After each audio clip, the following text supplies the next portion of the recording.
Hi there folks, how are you today? Stay with me because you're watching Susie's wine review channel called Fermenting News.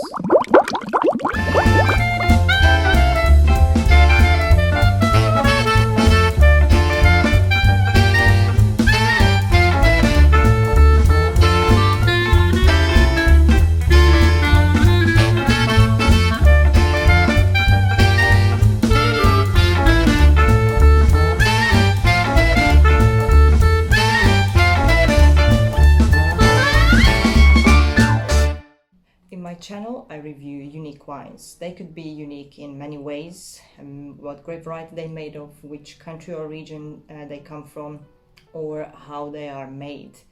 They could be natural, they could be biodynamic, they could come from the moon, anything that makes them really unique, and I like them. If you're a geek like me or just want to know more about wine, then please like and share my videos and also subscribe to my channel, so you can get further notifications of further videos in the future, and also help my videos to reach other like-minded wine crazy people. Now let's see what's on today. Summer is here, so I will taste a lovely rosé.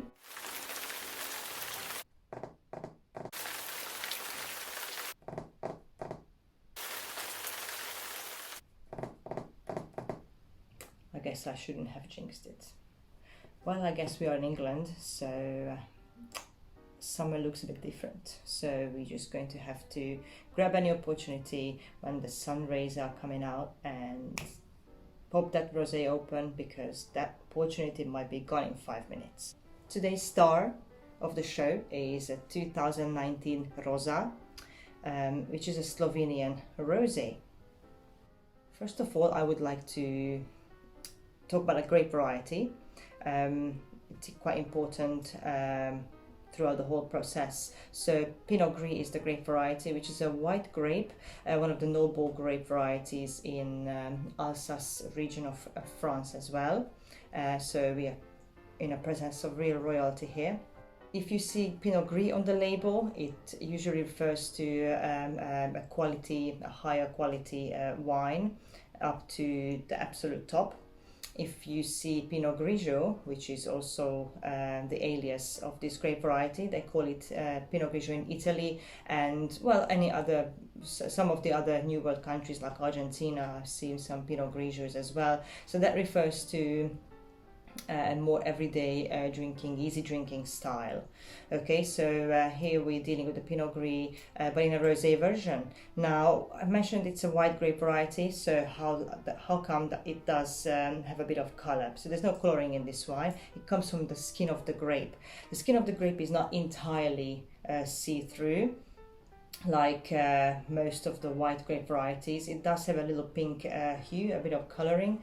It's basically if someone compliments you and you go red on your cheeks, that kind of effect, I would say. So the sun is just about to go away, so let's pour a glass quickly. Right, so let's see the nose first. Has really lovely hints of strawberries and some cherries as well, cherry skin perhaps, and something really soft and sort of round on the nose immediately. The wine has gone through a spontaneous malolactic fermentation, so the whole idea is behind a natural wine and low intervention wine as well, that you just let the wine be and let it spontaneously ferment with the natural yeast, native yeast that grows on the skin of the grape as well. And you use a very small amount or none at all of sulfur dioxide to protect the wine. So yes, very lovely nose, really fresh, summery, summer berries, hints of forest berries on the nose. Really lovely. Now let's have a sip.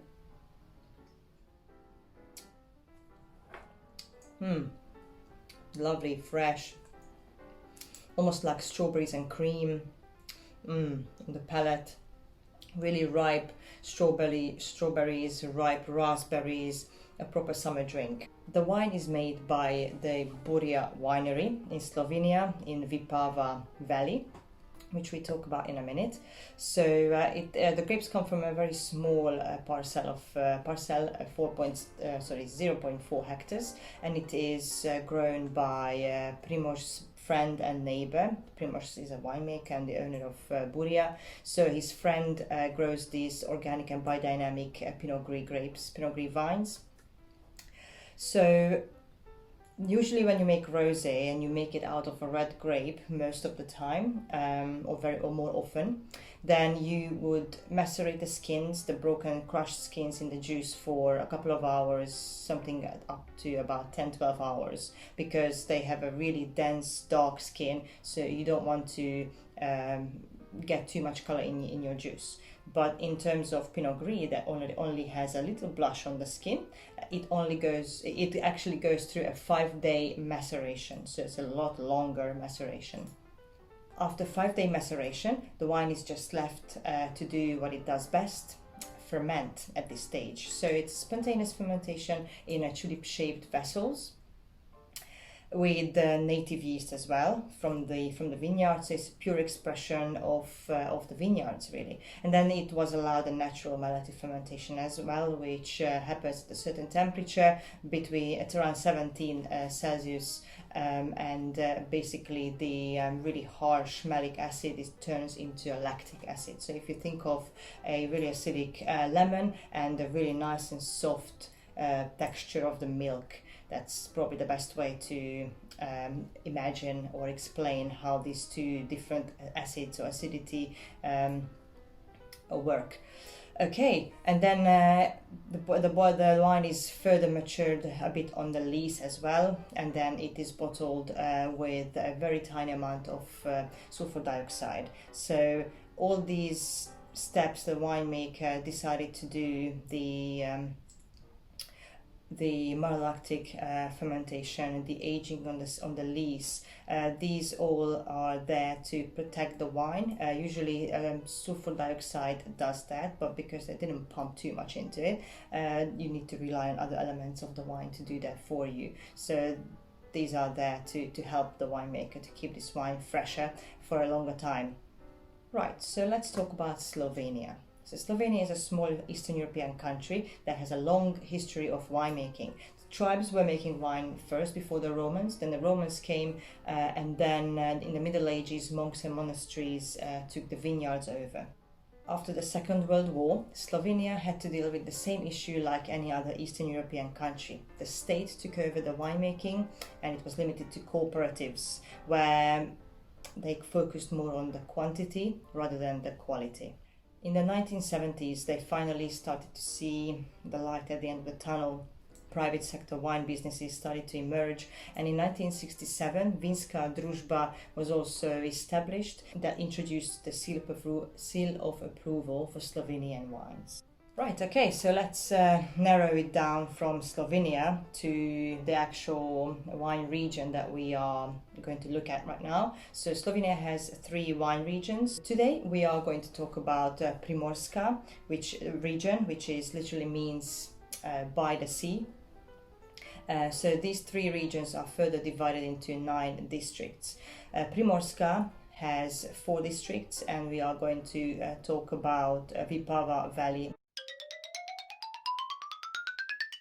Although the most famous one is Goriška Brda, which is the continuation of the very famous Collio DOC on the Italian side. Vipava Valley is wedged between the Trnovo Plateau on the north and Kras on the south. It is an open valley from the west, which means that there's 3 different climates combined in the valley: alpine, continental and Mediterranean. So it has hot, dry summers and mild winters. The Vipava Valley is also the windiest part of Slovenia, with its famous wind called Buria or Bora, that can reach up to 240 km per hour. Primoz started his very own journey in 2008 when he separated from the family estate. and became famous for his natural, low sulfur, spontaneous indigenous wines. He's focusing on local grape varieties, but he also has a plot of Pinot Noir just as a memento from the good old Burgundy days when he was on an internship in Burgundy. Right, let's have a thought about what we would drink this wine with. So I've got some really crazy thoughts. I would suggest to chill the wine and sip it on a hot day. Whew, that's really out of the box. Or we could have it with a nice crab salad, or with some ghost cheese terrine. Perhaps that would be fabulous. But I think you don't have to overcomplicate this thing too much. On its own, it's just a perfect company for a hot day. This wine on the shelf would be under £20, which is a great price for this one, and it doesn't break the bank. Thanks for watching. If you like my video and curious what wine will I review next, then please subscribe so you can be the first to watch. Also, you can follow me on Instagram, which is fermenting.news, very simple. Don't forget to take care of yourself, guys. Stay safe. And don't forget to bring an umbrella with you if you come to the UK. You might need it. Please drink great wine. Cheers.